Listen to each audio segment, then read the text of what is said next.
Saat ini kita akan membuka ibadah kita, mari kita bersama-sama untuk berdoa. Bapa di dalam surga, kami bersyukur, berterima kasih atas kebaikan-Mu. Kami percaya Tuhan, Kau yang selalu menyertai kami, Kau yang selalu memberkati hidup kami. Ya Tuhan, apapun yang terjadi di dalam kehidupan kami hari lepas hari, kami percaya Engkau turut bekerja dan Kau yang selalu ada bersama kami. Kami bersyukur untuk pimpinan-Mu, penyertaan-Mu Tuhan. Kami bersyukur untuk setiap berkat-berkat yang telah Engkau berikan kepada kami. Dan kami bersyukur juga untuk perlindungan-Mu di dalam hidup kami. Bapa, saat ini kami akan beribadah kepadamu. Berikan kepada kami hati yang benar-benar ingin mencari-Mu Tuhan, ingin mendapatkan kebenaran firman-Mu, sehingga itu akan membawa kepada kami kebenaran yang memerdekakan kami. Terima kasih Bapa, kami akan memuji dan membesarkan Engkau di dalam ibadah ini. Terima kasih Tuhan Yesus, di dalam nama Tuhan Yesus Kristus kami berdoa, haleluya, amin. Shalom saudara sekalian, kita bersyukur bahwa Tuhan selalu menyertai dan melindungi kita. Kita percaya Dialah perlindungan kita, Dialah kekuatan kita. Mari kita memuji Dia, mari kita meninggikan namanya. Haleluya.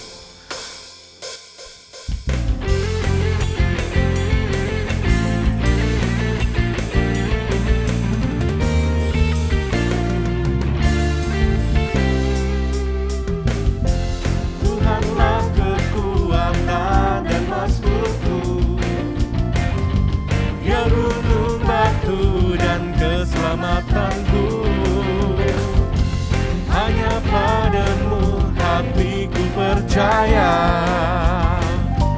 Kaulah menara dan kota perlindungan. Ku mau selalu bersyukur, sebab cinta-Mu padaku takkan pernah berubah. Hatiku percaya, walau bumi bergoncang, gunung-gunung beranjak, namun kasih setia-Mu tak pergi dariku. Haleluya.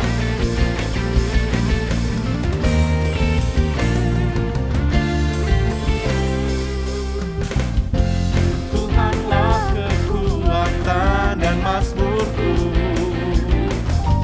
Dia gunung batu dan keselamatanku. Hanya padamu hatiku percaya, Kaulah menara dan kota perlindungan. Ku mau selalu bersyukur, sebab cinta-Mu padaku takkan pernah berubah. Hatiku percaya, walau bumi bergoncang, gunung-gunung beranjak, namun kasih setia-Mu tak pergi dariku. Ku mau selalu bersyukur, sebab cinta-Mu padaku takkan pernah berubah. Hatiku percaya, walau bumi bergoncang, gunung-gunung beranjak, namun kasih setia-Mu tak pergi dariku. Ku mau selalu bersyukur, sebab cinta-Mu padaku takkan pernah berubah. Hatiku percaya, walau bumi bergoncang, gunung-gunung beranjak, namun kasih setia-Mu tak pergi dariku. Kasih setia-Mu tak pergi dariku. Kasih setia-Mu tak pergi dariku. Haleluya.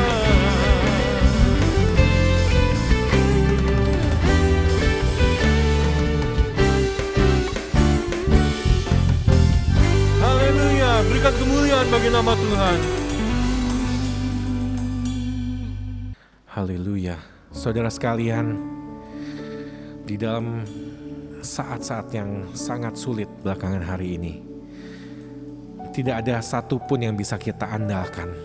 Tidak ada satupun sumber kekuatan kita selain daripada Tuhan itu sendiri. Kalau kita mengandalkan kekuatan kita, mengandalkan kehebatan kita, saat ini semua itu tidak ada gunanya. Tetapi kita percaya bahwa dengan kekuatan Tuhan, dengan kuasanya, kita akan dapat melampaui segala sesuatu dalam hidup kita. Haleluya. Oh, terima kasih Tuhan buat kesetiaan-Mu dalam hidup kami. Terima kasih Tuhan, hanya Engkau-lah satu-satunya yang dapat kami andalkan. Engkau Tuhan yang setia, waktu-Mu selalu yang terbaik. Engkau Tuhan sandaranku, dan ku hanya kan berharap padamu. Hanya Engkau satu-satunya Tuhan, satu-satunya yang ku andalkan, satu-satunya yang ku percaya. Engkau sumber kekuatan, sumber pengharapan, sumber kedamaian. Satu-satunya yang ku andalkan, satu-satunya yang ku percaya.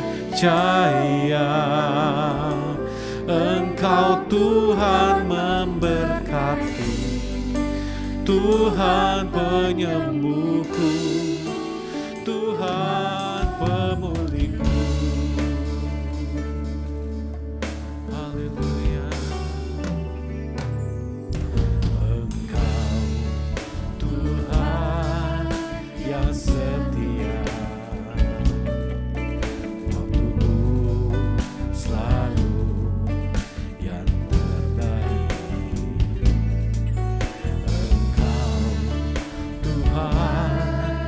Sandaranku, dan ku hanya akan berharap padamu.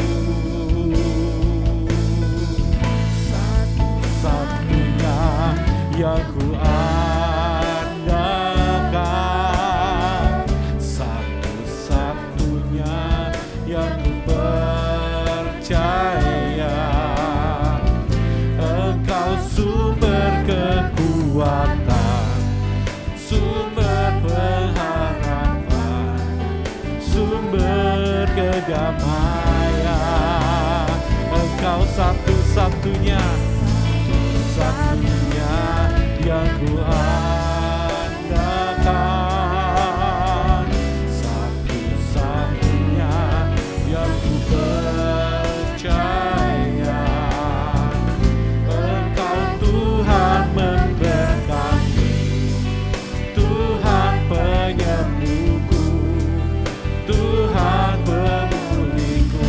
Satu-satunya yang ku andalkan, satu-satunya yang ku andalkan, satu-satunya yang ku percaya. Engkau sumber kekuatan, sumber pengharapan, sumber kedamaian. Satu-satunya yang ku andalkan, Engkau satu-satunya Tuhan yang ku percaya. Engkau Tuhan memberkati, Tuhan penyembuhku, Tuhan pemulihku.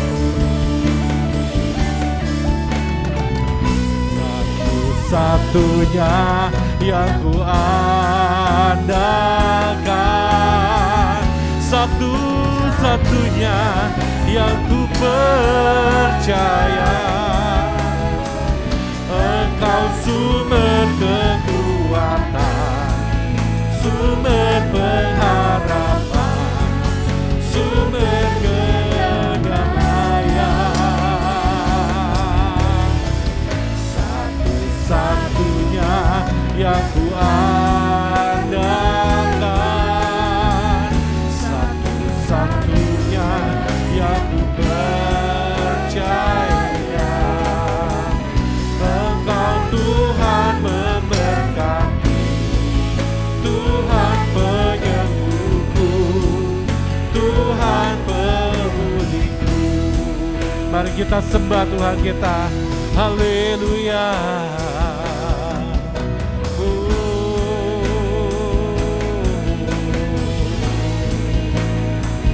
Kami sembah Engkau Tuhan. Haleluya. Engkau penyembuhku, Engkau pemulihku, Engkau sumber kekuatan di dalam hidupku. Hanya Kau tempat kami berharap, hanya Kau tempat kami bersandar. Tuhan, di hadirat-Mu ku rasakan kedamaian. Oh, hanya Kau Tuhan tempat kami berharap. Haleluya, haleluya. Terima kasih, terima kasih Tuhan. Terima kasih Tuhan. Engkaulah tempat kami berharap. Engkaulah tempat kami menaruh kepercayaan kami Tuhan. Sebab Engkaulah pelindung kami. Engkau telah menara kekuatan kami. Oh Tuhan, hanya Engkau yang dapat kami andalkan.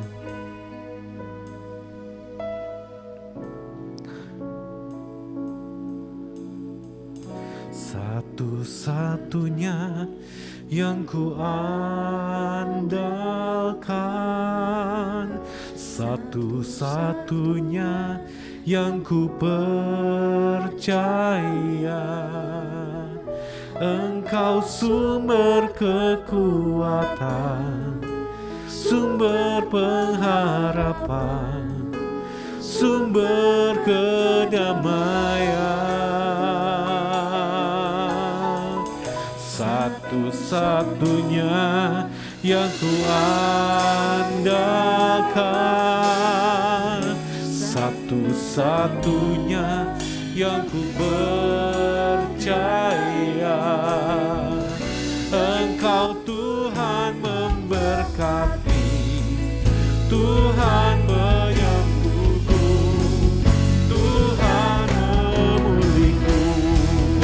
Satu-satunya, satu-satunya yang ku andalkan, satu-satunya yang ku percaya.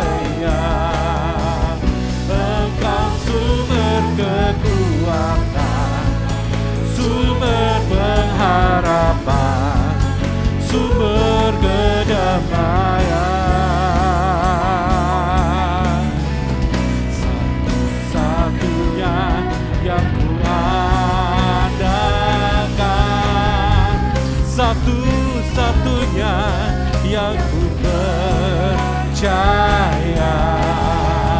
Engkau Tuhan memberkati, Tuhan penyembuhku, Tuhan pemulihku. Engkau Tuhan memberkati, Engkau Tuhan memberkati, Tuhan penyembuhku, Tuhan pemulihku. Engkau Tuhan memberkati, penyembuhku.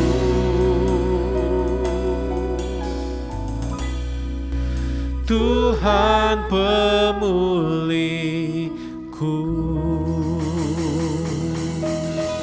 Mari kita satukan hati untuk mendengarkan firman Tuhan. Bapa di dalam surga, kami bersyukur karena kami tahu Tuhan Kau yang selalu melindungi kami. Hanya Engkau lah yang dapat kami andalkan di dalam kehidupan kami. Meskipun saat ini Tuhan situasi di luar sungguh mengerikan, tetapi kami percaya Kau yang selalu melindungi dan menjagai anak-anak-Mu. Oleh karena itu Tuhan, kami butuh tuntunan-Mu di dalam hidup kami. Dan saat ini kami rindu untuk mendengarkan firman-Mu, sebab firman-Mu itu ada kekuatan dan terang bagi jalan kami. Terima kasih Bapa. Engkau sertai hamba-Mu yang akan menyampaikan firman-Mu. Kiranya semua yang disampaikannya berasal dari-Mu saja Tuhan. Sehingga ini menjadikan kekuatan bagi kami, menjadikan kesegaran bagi roh kami. Dan sehingga memberikan kepada kami Tuhan tuntunan untuk dapat menjalani hidup kami sesuai dengan kehendak-Mu. Terima kasih Bapa. Di dalam nama Tuhan Yesus Kristus kami berdoa. Haleluya. Amin. Jemaat yang dikasihi oleh Tuhan Yesus Kristus, Shalom. Hari ini saya akan menyampaikan firman dengan judul pribadi yang dipakai Tuhan. Mari kita akan baca Kisah Para Rasul pasal yang ke-6 ayat 1 sampai ayat yang ke-7. Kita baca bersaut-sautan, saya baca ayat yang ganjil, saudara baca ayat yang genap, begitu selanjutnya sampai ayat terakhir kita baca bersama. Pribadi yang dipakai Tuhan. Kisah Para Rasul 6 ayat 1 sampai 7. Pada masa itu ketika jumlah murid makin bertambah, timbullah sungut-sungut di antara orang-orang Yahudi yang berbahasa Yunani terhadap orang-orang Ibrani karena pembagian kepada janda-janda mereka diabaikan dalam pelayanan sehari-hari. Silakan.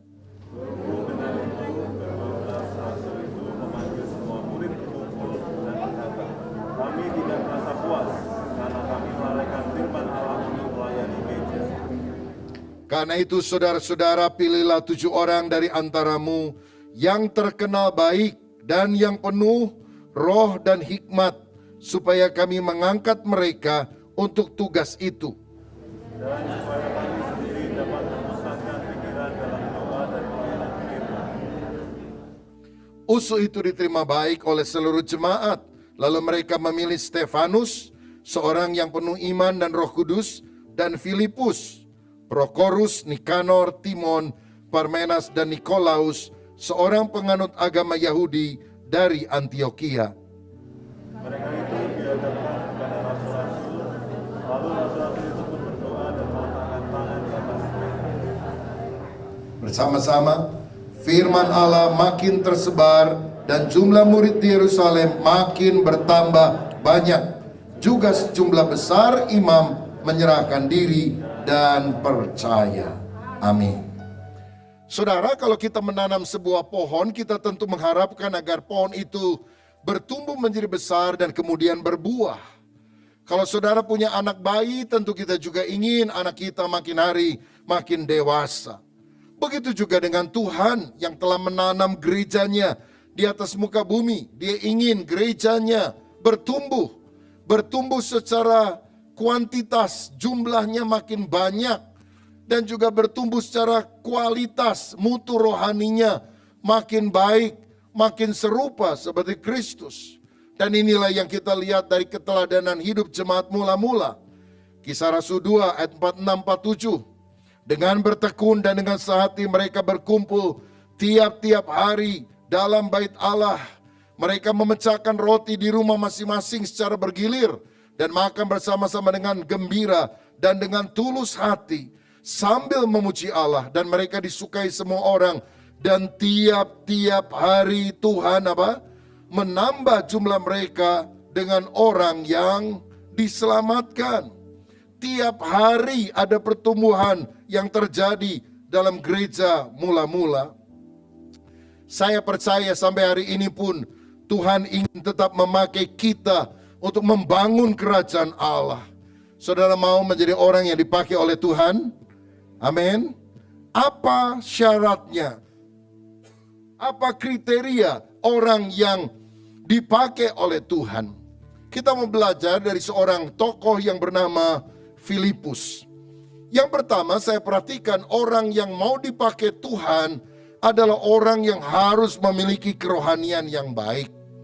Pada waktu itu jumlah jemaat mulai bertambah, tetapi pelayan Tuhan makin terbatas. Sehingga akhirnya para rasul memutuskan memilih 7 orang diaken, artinya pelayan.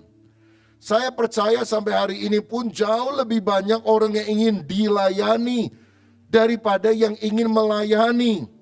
Ladang sudah menguning, tuaian banyak, pekerjanya sedikit. Tapi tahukah saudara, kalau engkau mau dipakai untuk melayani, maka sebetulnya kita meneladani Yesus. Karena Yesus datang bukan hanya untuk dilayani, melainkan dia datang untuk melayani. Nah, 7 orang itu harus memiliki syarat yang dicatat pada ayat 3. Yang terkena baik dan penuh roh dan hikmat. Dari sini saya melihat ada 2 kriteria utama yang harus dimiliki seorang yang mau melayani. Pertama, dia harus penuh dengan Roh Kudus dan hikmat, artinya inner man-nya bagus. Tapi yang kedua, dia juga harus terkenal baik. Outer man-nya nampak buah roh yang mengalir. Ada kasih, sukacita, damai sejahtera, kesabaran, kebaikan, kemurahan, kesetiaan, kelemah lembutan, penguasaan diri. Saya mau katakan, hati yang bertobat hanya Tuhan yang lihat. Tapi buah pertobatan harus bisa dilihat oleh orang lain. Dari mana orang tahu bahwa kita bertobat? Karena dari outer man kita mengalir hal-hal yang baik yang sudah berasal dari inner man tersebut. Matius 5 ayat 16 berkata, hendaklah kebajikan hatimu, demikianlah hendaknya terangmu bercahaya di depan orang, supaya mereka melihat perbuatanmu yang baik dan memuliakan Bapamu yang di sorga. Ini beda sekali dengan orang Farisi. Luarnya kelihatannya putih, dalamnya penuh dengan tulang busuk. Tuhan mau di dalam dan di luar sama. Itulah orang Kristen yang akan jadi teladan bagi banyak orang. Ada seorang ateis tidak percaya adanya Tuhan, tapi satu kali dia ngomong begini kepada temannya, saya nggak percaya Tuhan itu ada. Tapi seandainya Tuhan itu benar-benar ada, seperti katanya orang Kristen itu, dan bahkan dia benar-benar menjelma menjadi manusia, saya rasa dia adalah tetangga di sebelah rumah saya. Karena tetangganya adalah seorang misionaris yang baik sekali. Akhirnya ateis ini bertobat, bukan karena diinjili saudara, tapi karena dia melihat keteladanan dari orang yang begitu menampilkan karakter Kristus. Di dalam Injil ini, di dalam Alkitab ini ada 4 Injil. Matius, Markus, Lukas, Yohanes. Tapi orang lain melihat Injil yang kelima, Injil yang terbuka, yaitu kesaksian kehidupan kita. Biarlah kita makin hari makin diurapi Roh Kudus, sehingga memiliki kerohanian yang berkenan kepada Tuhan.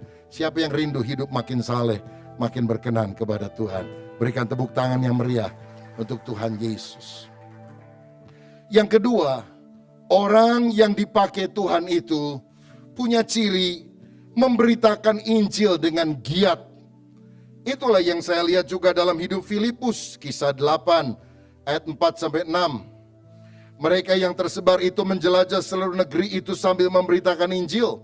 Dan Filipus pergi ke suatu kota di Samaria dan memberitakan Mesias kepada orang-orang di situ. Ketika orang banyak itu mendengar pemberitaan Filipus dan melihat tanda-tanda yang diadakannya, mereka semua dengan bulat hati menerima apa yang diberitakannya itu. Filipus seorang pelayan sederhana, pelayan meja, melayani para janda. Tapi kemudian dia dipakai Tuhan menjadi seorang pemberita Injil. Dia pergi ke Samaria. Saudara tahu orang Samaria itu nggak akur sama orang Yahudi. Karena orang Yahudi mesti kawin sama orang Yahudi. Tapi orang Samaria adalah orang Yahudi yang kawin sama pendatang, sama suku yang lain. Sehingga akibatnya mereka tidak dianggap pribumi, dipandang rendah, dipandang sebelah mata oleh orang Yahudi. Tapi kepada orang yang tersisih, kepada orang yang terpinggirkan, Filipus mau memberitakan Injil. Saya katakan bahwa pemberitaan Injil harus dilakukan kepada semua orang. Karena semua orang membutuhkan Yesus. Bukan hanya orang kaya yang perlu mendengar Injil. Orang miskin pun perlu. Bukan hanya orang dari suku tertentu yang perlu mendengar berita Injil. Semua orang membutuhkan keselamatan. Dan kita harus terpanggil untuk membawa kabar baik ini.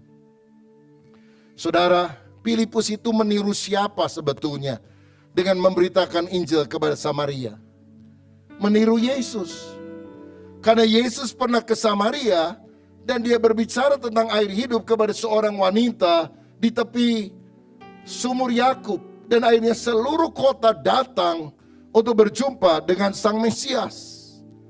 Mari kita memberitakan Injil, kabar baik kepada orang-orang yang belum mengenal Tuhan. Saya ingat satu kali ada seorang pemuda namanya Markus masuk sekolah Alkitab, belajar teologi. Satu kali dia mengikuti kelas homiletika, kelas ilmu berkhotbah. Dia gemeter karena ada praktek khotbah. Saudara, dengar khotbah itu gampang. Mengkritik orang yang khotbah lebih gampang. Tapi coba saudara yang khotbah. Maka Markus mempersiapkan. Dan pada hari pelajaran itu dilakukan, guru memanggil beberapa murid untuk khotbah, termasuk Markus. Ketika Markus maju ke depan, dia bingung kan, dia sudah coba persiapan tapi rasanya akalnya buntu. Lalu dia tanya, teman-teman, saya mau khotbah. Tapi apakah kalian tahu apa yang akan saya khotbahkan? Teman-temannya bingung, ini belum khotbah udah nyanyi. Belum tahu. Oh, berarti Anda tidak siap.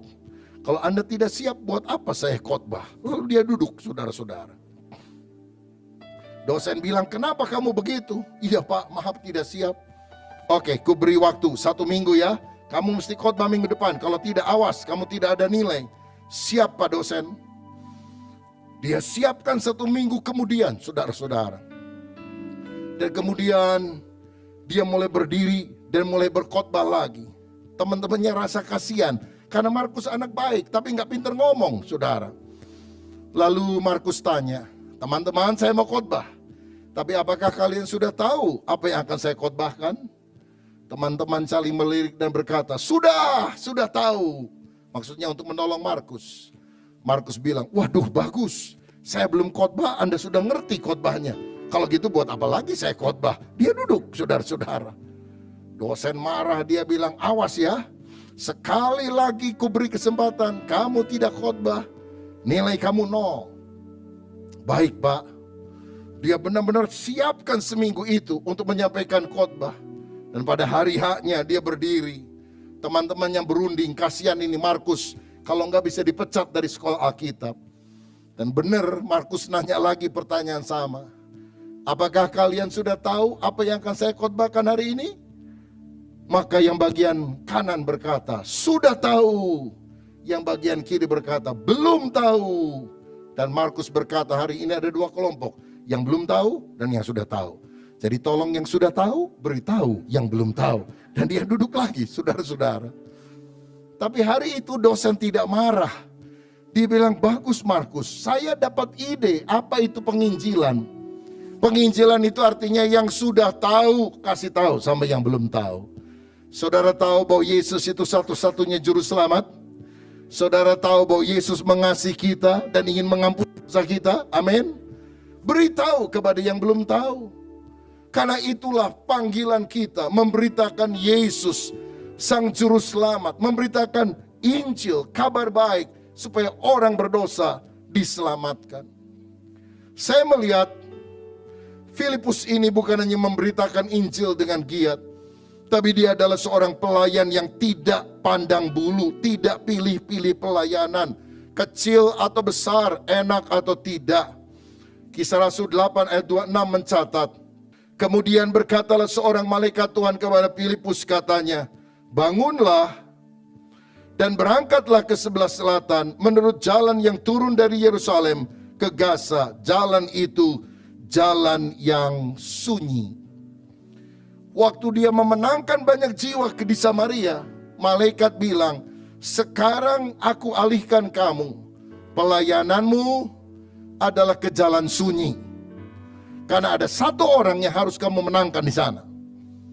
Kalau saudara di posisi Filipus sedang melayani ratusan orang bertobat, dan harus melayani satu orang di jalan sunyi, bukan jalan rame, saudara-saudara. Mungkin kau bilang, kok nggak efektif bener ya? Saya lebih baikkan pelayanan kepada lebih banyak orang daripada satu orang. Tapi Filipus tidak pernah membantah Tuhan. Mau jalan rame, jalan sunyi, mau banyak orang, sedikit orang, dia pelayanan. Pelayanan itu jangan pilih-pilih. Banyak orang sekarang mau melayani, oh saya malah melayani kalau di sini, kalau begini, kalau begitu. Kita ini cuma kacung, cuma budaknya Tuhan. Tuhan suruh apapun, tidak punya hak kita untuk membantah. Dia adalah kurios, kita adalah dulos. Dia adalah Tuhan, kita adalah hamba. Sayang ada banyak orang mengaku diri hamba Tuhan, tapi dia merasa dia adalah Tuhannya. Dia memanggil Tuhan guru, tapi dia mencoba menggurui Tuhan.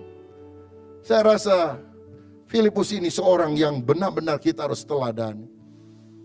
Saudara, memang yang dimenangkan cuma satu orang, yaitu bendahara Ratu Ethiopia. Dia sedang berjalan dari Yerusalem kembali ke negaranya, naik di sebuah kereta berkuda. Dia membaca kitab Nabi Yesaya, dia tidak ngerti. Dan kemudian Filipus mulai memberitakan Injil kepada orang ini. Saya mau bilang sampai pada hari ini pun, semua orang membutuhkan Injil keselamatan. Mari kita setia memenangkan jiwa, menanam gereja baru. Karena melalui satu orang ini, seluruh Ethiopia akhirnya mendengar Injil. Sampai hari ini kalau banyak orang Kristen di Ethiopia, itu karena apa yang dilakukan oleh Filipus kepada satu orang, tapi dampaknya sangat luar biasa. Ayo kita dipakai oleh Tuhan untuk menanam jemaat-jemaat dimanapun berada. Sejak beberapa tahun yang lalu saya punya kerinduan untuk gereja kita bisa membangun sebuah jemaat di Bandung Timur. Karena sejauh yang saya tahu di daerah Bandung Timur, belum ada gereja resmi sampai sekarang. Sekian tahun yang lalu 7 gereja di Ranca Ekek ditutup oleh massa. Ada HKBP sekian bulan yang lalu digeruduk oleh massa. Memang ada gereja yang didirikan, tapi sejauh yang saya tahu bukan gereja dengan izin yang resmi. Maka kita telah membeli sekitar 3 tahun yang lalu sebidang tanah di Gede Bage, Sumarekon, hampir 2 hektar, saudara. Kita mulai mencicil dari waktu ke waktu, mengurus izin gerejanya. Karena itu bukan hal yang mudah. Kalau saudara dengar ada satu kota viral namanya Cilegon. Itu terjadi karena hampir ada 3.000 orang Kristen di sana. Tapi tidak satu pun gedung gereja diizinkan. GBI juga punya gereja di Cilegon. Hanya bisa ibadah di ruko. Itu pun kadang-kadang diganggu terus oleh massa. Tidak punya izin resmi.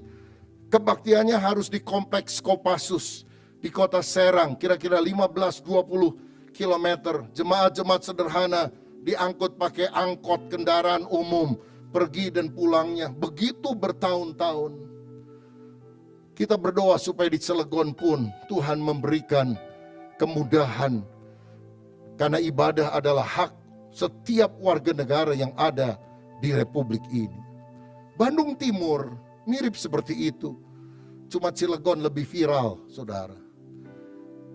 Kita berusaha, kita berdoa, kita melakukan pendekatan. Sulit, saudara. Tapi akhir September yang lalu, oleh anugerah Tuhan, kita mendapatkan izin resmi untuk Gereja Bethel Indonesia. Bukan gedung pertemuan, bukan gedung serbaguna. Gereja Bethel Indonesia. Itu anugerah Tuhan.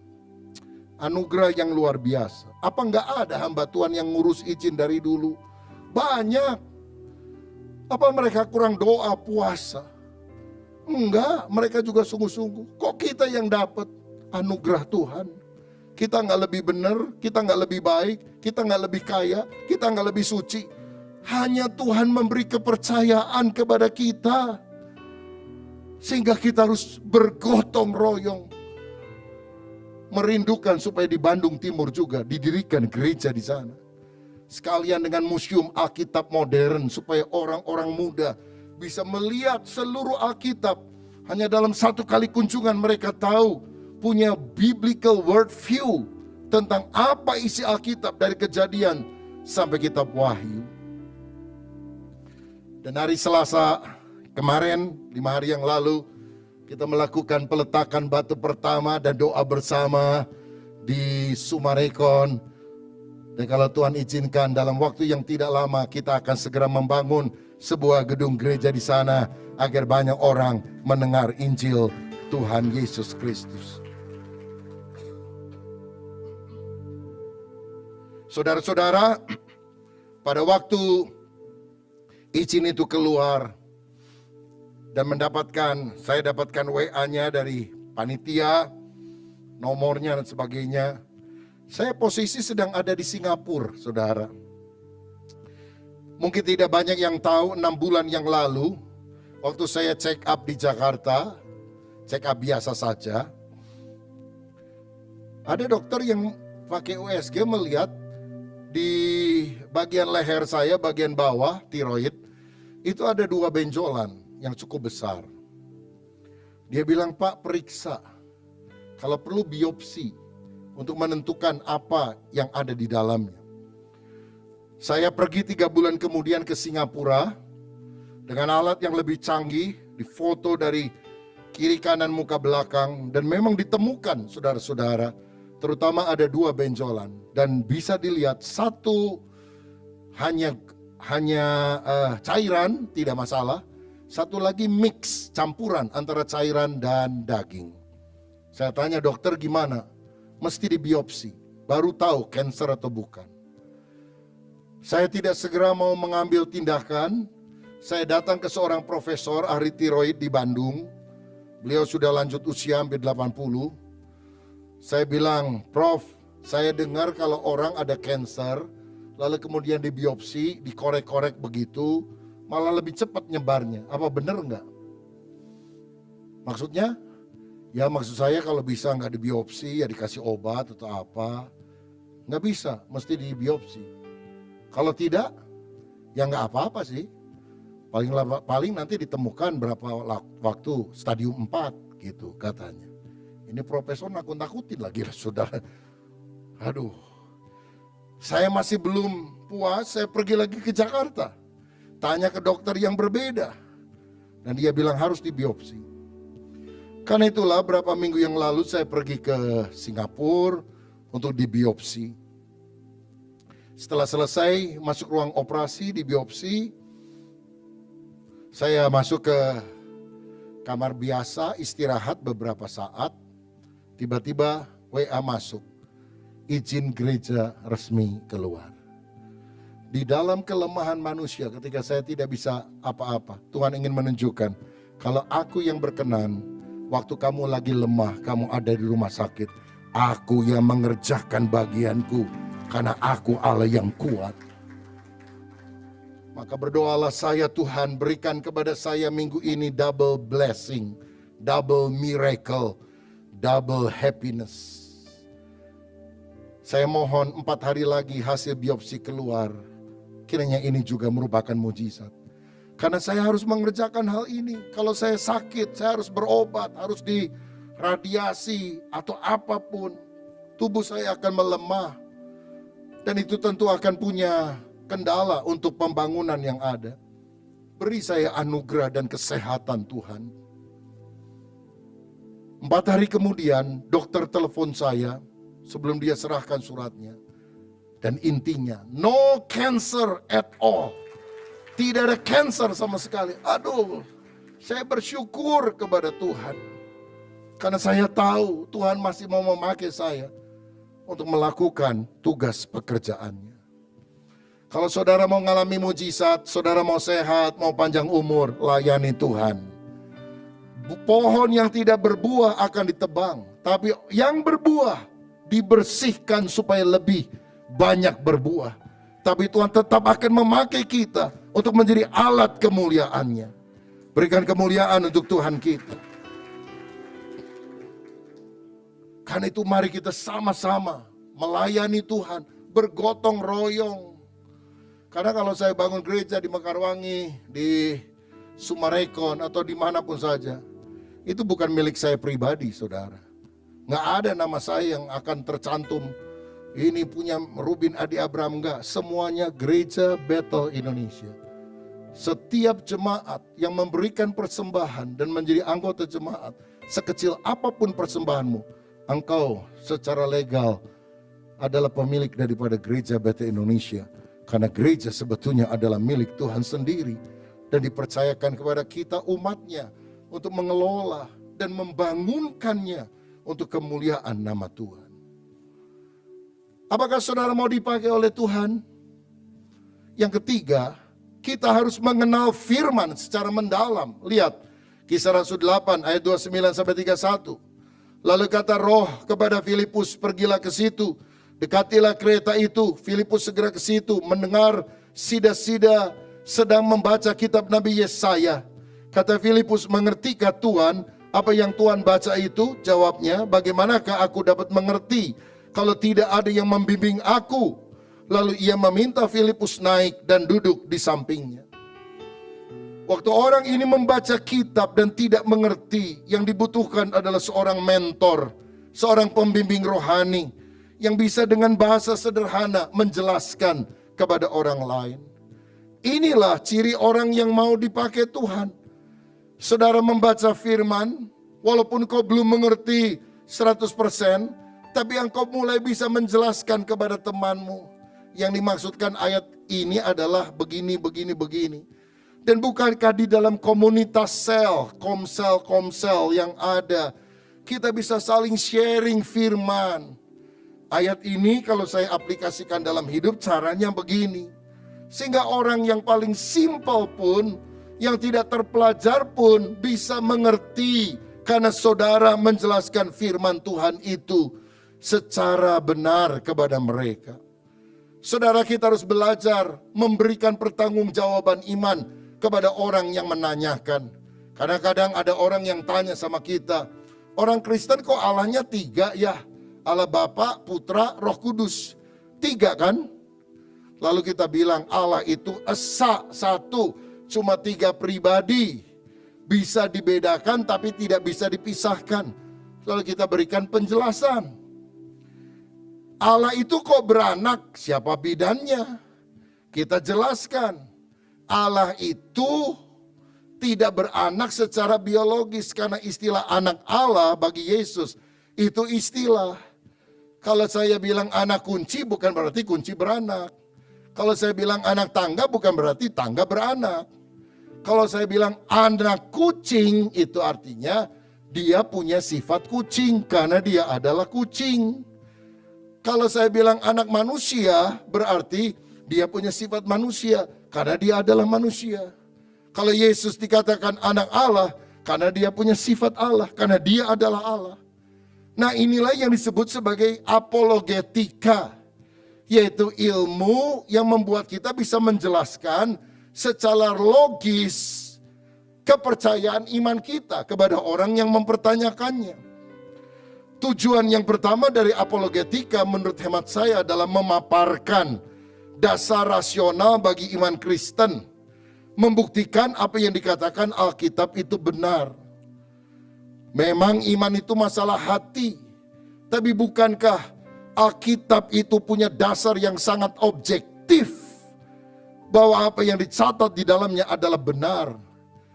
Yesus adalah fakta sejarah. Dia pernah benar-benar mati, dia pernah benar-benar bangkit, dia pernah benar-benar naik ke surga, dan dia akan datang untuk kali kedua. Yang kedua, kita harus membela, menjawab sanggahan orang yang tidak percaya terhadap iman Kristen. Kalau ada orang menyerang, kalau ada orang mempersalahkan, kita memberikan klarifikasi, jawaban yang tepat dan benar. Dan yang ketiga, menyingkapkan kesalahan pemikiran, menyingkapkan kesalahan pemahaman dari orang lain yang tidak percaya terhadap kekristenan. Dan tujuan daripada apologetika, pertanggungjawaban iman kita kepada orang yang mempertanyakan itu, bukan untuk membuat orang lain malu, marah, kalah berargumentasi, bukan juga untuk menunjukkan kepandaian dan kefasihan lidah kita, tapi membagikan kasih Tuhan agar orang berjumpa dengan Kristus, sang kebenaran itu. Itu sebabnya orang yang menjelaskan tentang firman harus nampak dalam karakter lemah lembut, hormat, dan saleh. Itulah Injil kelima yang harus kita tampilkan kepada orang lain, sikap hidup yang baik. Saya rasa hambatan penginjilan yang utama salah satunya adalah cara penginjilan yang tidak sejuk, tidak kontekstual, dan tidak menjawab kebutuhan. Pada dalam 1 Petrus 3 ayat yang ke-15, Alkitab berkata demikian, tetapi kuduskanlah Kristus di dalam hatimu sebagai Tuhan, dan siap sedialah pada segala waktu untuk memberi pertanggungan jawab kepada tiap-tiap orang yang meminta pertanggungan jawab dari kamu tentang pengharapan apa yang ada padamu, tapi harus dengan lemah lembut dan hormat dan dengan hati nurani yang murni, supaya mereka yang memfitnah kamu karena hidupmu yang saleh dalam Kristus menjadi malu karena fitnahan itu. Karena itu saya percaya Tuhan memanggil kita bukan untuk menang debat. Tuhan memanggil kita untuk memenangkan jiwa. Karena menang debat tapi kalau kehilangan jiwa buat apa? Saya banyak belajar firman. Belasan tahun saya sekolah teologi dari S1, S2, S3. Tapi tujuannya bukan mau ngalahin orang, sehingga membuat orang mengakui saya lebih pintar dari dia. Nggak ada guna, saudara. Memenangkan jiwa dengan kasih, supaya orang yang tidak percaya bertobat, menerima Yesus, memperoleh hidup kekal. Itu yang kita harus upayakan dengan segenap hati kita. Jadi kalau saudara ingin menjadi pribadi yang dipakai oleh Tuhan, yang pertama seperti Filipus, kita harus memiliki kerohanian yang baik. Yang kedua, kita harus memberitakan Injil dengan giat. Yang ketiga, kita harus mengenal firman secara mendalam. Dan yang terakhir, kita harus membangun keluarga teladan. Kisah Rasul 21 ayat 8 dan 9. Pada keesokan harinya kami berangkat dari situ dan tiba di Kaisaria. Kami masuk ke rumah Filipus pemberita Injil itu, yaitu salah satu dari ke-7 orang yang dipilih di Yerusalem, dan kami tinggal di rumahnya. Filipus mempunyai 4 anak darah yang beroleh karunia untuk bernubuat. 20 tahun setelah Filipus memberitakan Injil di Samaria, Paulus mengunjungi kota Kaisaria dan berjumpa dengan Filipus, salah satu dari 7 diaken. Dia menginap di rumahnya. Dan Paulus berkata, aku ketemu dengan Filipus. Dia punya 4 orang anak perempuan semua. Dan semuanya punya karunia bernubuat. Artinya peka mendengar suara Tuhan dan bisa menyampaikan kepada orang lain. Tidak mungkin hal ini bisa muncul dari keluarga yang tidak cinta Tuhan. Tapi Filipus dan suaminya cinta Tuhan, melayani Tuhan, melahirkan keturunan ilahi yang takut akan Dia. Bahkan anak-anaknya melayani Tuhan. Saya percaya dari sini kesalehan sejati, pelayanan sejati nyata pertama-tama dalam keluarga. Maukah kita menjadi orang yang pertama-tama melayani keluarga terlebih dahulu, supaya ada damai sejahtera dalam keluarga? Untuk apa kita punya nama besar, nama hebat di luar, tapi kacau balau dalam keluarga? Betapa kita harus berkata, Tuhan, mulai dari keluargaku. Aku mau melakukan yang terbaik, sampai akhirnya akan muncul keturunan ilahi yang juga hidup takut akan Tuhan.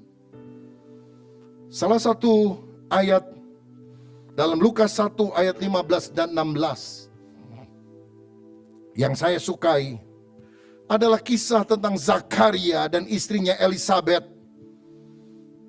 yang akhirnya pada masa tua diberi oleh Tuhan anak yang disebut sebagai Yohanes Pembaptis. Dan ini pesan Tuhan bagi mereka, sebab ia, Yohanes Pembaptis, akan besar di hadapan siapa?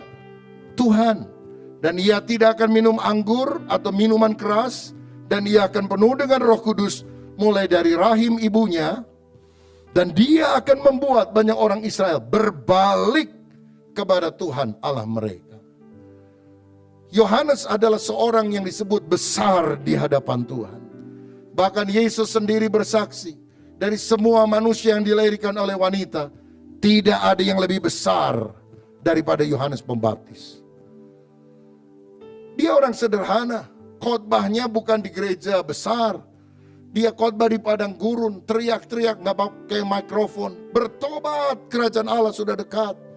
Pakaiannya sederhana, makanannya sederhana. Tapi dia membawa balik orang-orang kepada Allah. Berbalik, bertobat kepada Tuhan. Bahkan dia yang memperkenalkan halayak ramai kepada Yesus. Ketika dia berkata, lihatlah anak domba Allah yang mengangkut dosa seisi dunia. Kecil di hadapan manusia, sederhana, bersahaja, tapi besar di hadapan Tuhan. Karena dipakai untuk memberitakan tentang Yesus. Dipakai membuat orang-orang yang seharusnya berjalan ke neraka bertobat, berbalik kepada Tuhan. Itulah orang yang besar di hadapan Tuhan. Ini doa saya kalau engkau punya anak, kalau engkau punya cucu pada satu hari.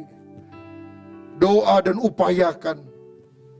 Mereka bukan hanya besar di hadapan manusia, tapi mereka menjadi orang besar di hadapan Tuhan. Ada banyak orang menyekolahkan anaknya ke sekolah hebat. Bangga karena anaknya jadi sarjana. Bangga karena pekerjaannya bagus. Bangga karena uangnya banyak. Bangga karena punya rumah besar, mobil yang bagus. Tidak salah. Tapi kalau mereka tidak takut Tuhan, karena mereka tidak kenal Yesus, mati masuk neraka, saudara.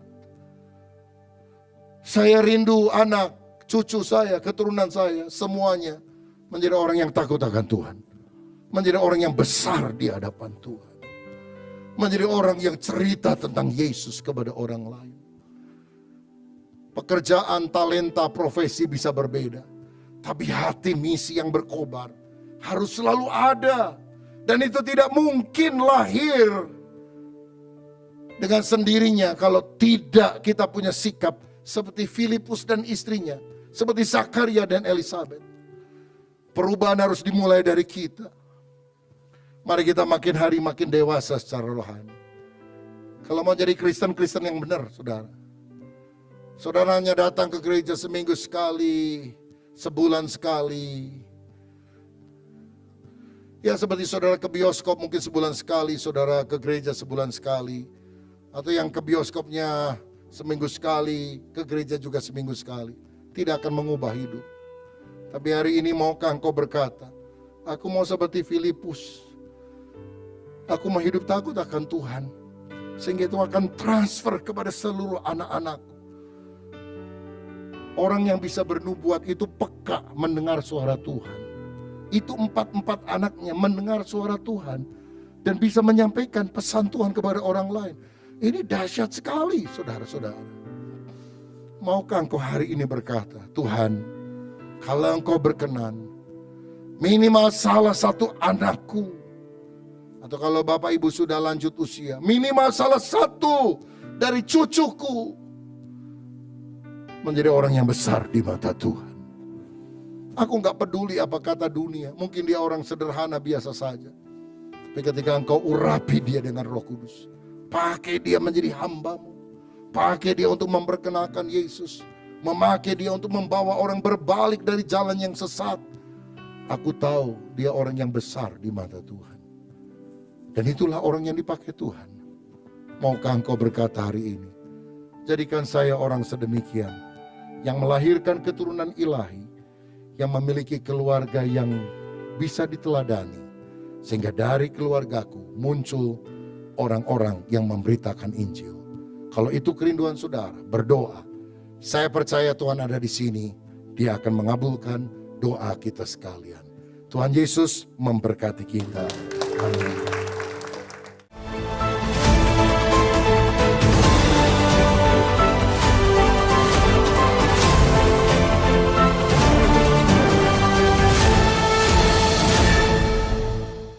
Shalom saudara sekalian, selamat tahun baru. Kalau kita ada sekarang ini, itu adalah anugerah Tuhan. Nah, sebagai rasa syukur kita kepada Tuhan, maka pada bulan Januari dari minggu pertama hingga minggu kelima, kita memberikan kesempatan kepada saudara sekalian untuk memberikan persembahan buah sulung, yaitu rasa syukur kita karena pimpinan Tuhan sepanjang tahun yang lampau, dan kita bisa memberikan persembahan di dalam amplop atau transfer kepada rekening gereja. Jumlahnya terserah saudara sesuai dengan rasa syukurmu kepada Tuhan. Amsal 3 ayat 9 dan 10 berkata, muliakanlah Tuhan dengan hartamu dan dengan hasil pertama dari segala penghasilanmu, maka lumbung-lumbungmu akan diisi penuh sampai melimpah-limpah, dan bejana pemerahanmu akan meluap dengan air buah anggurnya. Tuhan menjanjikan bagi orang yang memberi dengan tulus, berkat Allah melimpah dalam kehidupan. Itu sebabnya mari sepanjang bulan Januari ini kita memberikan persembahan buah sulung untuk kemuliaan nama Tuhan. Amin. Shalom jemaat Tuhan, untuk suasana ibadah yang lebih nyaman, maka tahun ini kita akan memulai renovasi gedung gereja yang berada di lantai 1 yang nantinya akan digunakan sebagai tempat ibadah utama. Untuk mewujudkan visi ini, kami butuh kesehatian dari jemaat sekalian untuk bersama-sama berkontribusi mendukung baik doa maupun dana, yang nantinya akan digunakan untuk pembelian layar LED, sound system serta peralatan musik yang lebih baik, fasilitas penunjang seperti dinding peredam, AC, dan perlengkapan lainnya. Bagi saudara yang rindu untuk menabur, dapat memberi dengan cara memasukkan persembahan ke kotak persembahan yang tersedia di gereja, atau melalui transfer ke rekening BCA nomor 413-303-1360 atas nama Gereja Bethel Indonesia. Mari bersehati membangun rumah Tuhan agar namanya senantiasa ditinggikan di tempat ini. Tuhan Yesus memberkati. Shalom jemaat Tuhan, selamat datang dalam ibadah raya GBI Bethel Harapan Indah. Segenap tim gembala dan seluruh pengurus menyambut saudara yang baru pertama kali hadir beribadah bersama kami.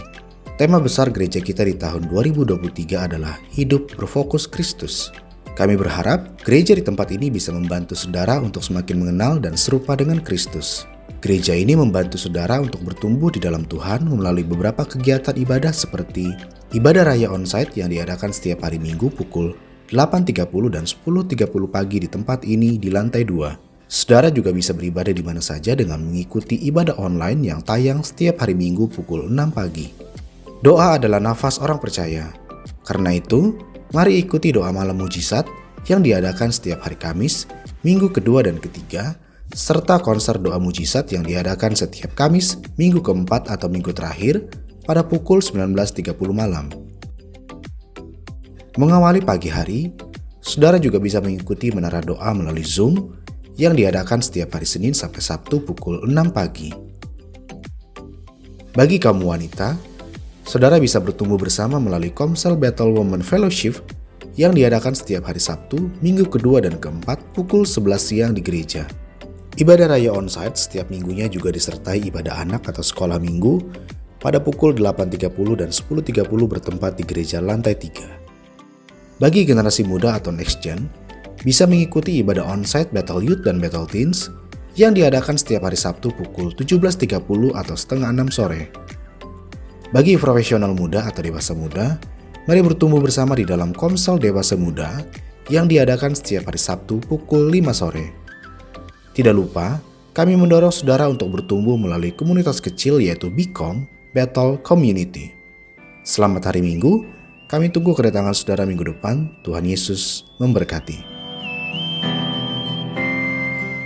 Ibu bapa, sidang jemaat, mari angkat kedua tanganmu, siapkan hati dan terimalah berkat dari Tuhan. Tuhan memberkati rumah tanggamu, Tuhan memberkati pekerjaanmu, Tuhan memberkati kesehatanmu, Tuhan memberkati keuanganmu, dan Tuhan memberkati pertumbuhan rohanimu. Sekarang, terimalah berkat daripada Allah Bapa, cinta kasih dalam Tuhan Yesus Kristus, dan melalui persekutuan yang indah dalam kuat kuasa Roh Kudus, tinggal tetap menyertai kita mulai hari ini sampai Maranatha, Yesus Kristus datang pada kali yang kedua. Yang percaya dan sudah diberkati Tuhan, mari katakan bersama, amin. Shalom, Tuhan memberkati kita. Terima kasih Yesus.